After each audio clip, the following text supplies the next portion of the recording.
Hello! For today's video mga kadoray, magluluto po tayo ngayon ng sinigang na bangus. Kaya ayun, samahan niyo ako!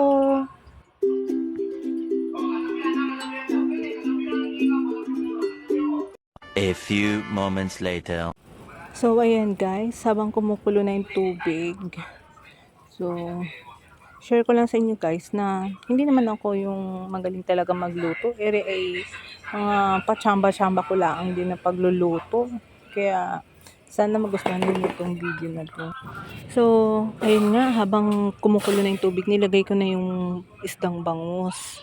So, ayan.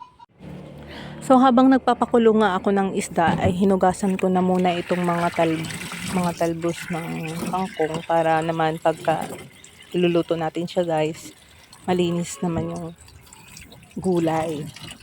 So,